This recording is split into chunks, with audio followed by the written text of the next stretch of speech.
안녕하세요. 복음기도신문의 오늘의 열방입니다. 아프리카 중서부 국가 부르키나파소에서 복음주의 기독교인 순교자 자녀와 목회자 자녀들이 계속된 무장단체의 공격으로 학교 등록조차 어렵다고 한국 순교자의 소리가 전했습니다. 부르키나파소 정부가 코로나 바이러스로 인한 규제 조치를 대부분 해제해 대다수 시민들은 정상적인 삶으로 돌아가고 있지만 기독교인들은 테러리스트의 공격으로 집으로 돌아가지 못하고 있는 실정입니다. 북부 지역의 기독교인들은 2019년과 2020년에 발생한 테러로 삶의 터전을 잃고 많은 아이들은 난민이 됐는데요. 코로나 봉쇄령이 해제된 지금도 상황은 달라지지 않았습니다. 한국 순교자의 소리 현숙 폴리 대표는 부르키나파소의 소수 집단인 기독교인들은 전쟁터에 사는 것 같다고 말합니다. 테러리스트의 공격으로 많은 기독교 어린이들은 학교에 가지 못하고 학비를 낼 수 없고 학용품도 부족한 실정입니다. 게다가 집을 떠나 현지의 다른 기독교인들이 마련해준 안전한 장소에 살고 있어서 등하교를 할 수도 없습니다. 이들을 위해 한국 순교자의 소리는 100여 명의 어린이들에게 필요한 비용을 모아 현지에 전달하고 앞으로도 계속 현지에서 필요한 부분들을 더 채워줄 계획이라고 합니다.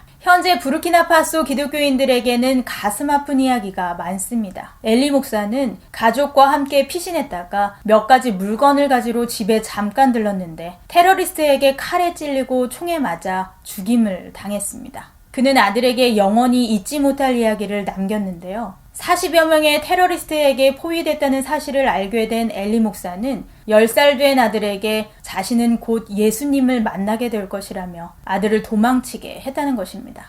엘리 목사 사모는 현재 남편을 잃고 혼자 6자녀를 책임지고 있는데요. 그중 넷은 아직 학교 공부를 마치지 못한 상태여서 순교자의 소리는 이 가족에게 도움의 손길을 건네고 있다고 전했습니다.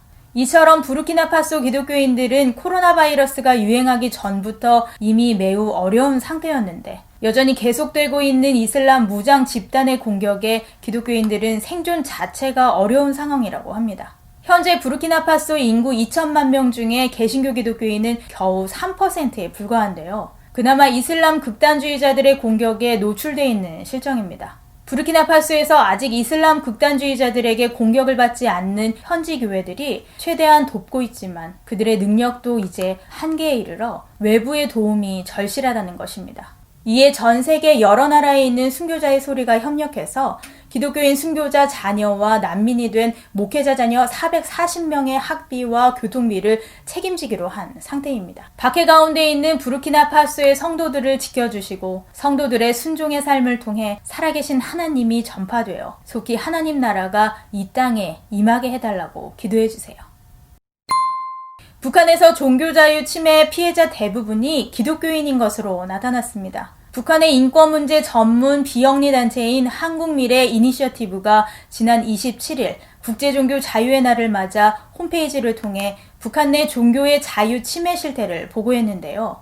273명의 종교자유 침해 피해자 중 215명이 기독교 신자로 나타났고 56명은 무속신앙, 2명은 기타 종교 신자라고 밝혔습니다. 한국 미래 이니셔티브는 김정은 정권 이후 종교 피해 현황을 조사하기 위해 2011년 이후에 탈북자를 중심으로 117건의 대면 인터뷰를 진행하고 이 같은 결과를 얻었습니다. 피해자들에 대한 범죄 혐의 내용은 종교적 행위가 149건, 중국 내 종교 활동이 110건, 종교적 물품 소지가 78건, 종교 관계자와의 접촉이 77건, 예배 장소 방문이 72건, 포교 행위가 22건이었습니다.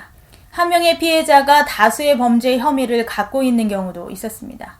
이로 인한 종교의 자유 침해 유형으로는 아무런 이유 없이 의심이 간다는 이유만으로 이루어지는 체포 244건, 구금 195건, 투옥 125건, 신문 111건에 이릅니다. 또 강제 송환 79건, 여러 가지 이유로 구금되거나 처형된 가족이 있다는 이유로 어려움을 겪는 연좌제 적용 36건, 고문 및 지속적 신체 폭행 36건, 성폭행 32건, 처형 20건, 공개 재판 및 공개 폭로 모임 19건이었습니다. 이 중 대부분의 피해자가 동시에 여러 가지 침해 사건을 경험했습니다. 조사관들은 기록된 사례마다 피해자의 신앙 혹은 종교와 관련된 요소가 침해 발생에 있어 결정적인 역할을 하고 있다는 것으로 확인됐다면서 북한의 기독교인의 수는 정확하지 않지만 피해자들 중 기독교 신자 수가 비교적 높고 무속신앙과 달리 기독교는 정치범으로 인식되고 있었다고 밝혔습니다. 그러면서 기독교는 조직화된 신앙체계를 가지고 있고 북한 정권 유지에 위협적 문화로 간주되고 있었다면서 성경을 소지한 것이 발견되면 정치범으로 분류되는 것이 일반적이고 종교와 관련된 것이 분명한 경우 정치범 수용소로 보내지고 성경을 소지한 것이 의도성이 없을 경우 교화형 5년 등의 처벌을 받는 것으로 나타났다고 전했습니다. 주석관들은 또 평양의 칠골교회, 장충성당 등 종교시설이 존재하지만 북한 주민은 접근이 불가능하고 외국에서 손님이 왔을 때 표면적으로 보이기 위한 것이라는 응답을 공통적으로 들을 수 있었다고 말했습니다. 이처럼 탈북민들은 북한의 지하교회를 직접 본 적은 없지만 지하교회가 발견돼서 처벌을 받았다는 내용을 들은 적이 있다고 답변했습니다. 조사 결과 대부분의 기독교 신자는 정치범 수용소로 보내지고 있으며 그 후 목격되지 않았다는 응답이 대부분이었습니다. 기독교 신앙을 이유로 연좌제, 가족이 잡혀가는 경우도 있었는데요. 범죄인과 특정한 관계에 있는 사람에게 연대 책임을 짓는 연좌제의 경우 이번 인터뷰 조사에서 36건이 확인됐습니다. 누가복음에는 내 이름으로 말미암아 회당과 옥에 넘겨주며 임금들과 집권자들 앞에 끌려가고 모든 사람에게 미움을 받을 것이나 머리털 하나도 상하지 아니하고 인내로 너희 영혼을 얻을 것이라고 말씀하고 있습니다. 북한의 성도들이 현실적으로는 육체적인 고난을 당하나 그들의 영혼을 지키시는 주님의 보호하심 아래서 인내로 영생을 취할 수 있도록 기도해 주세요. 이상 복음기도신문의 오늘의 열방이었습니다. 감사합니다.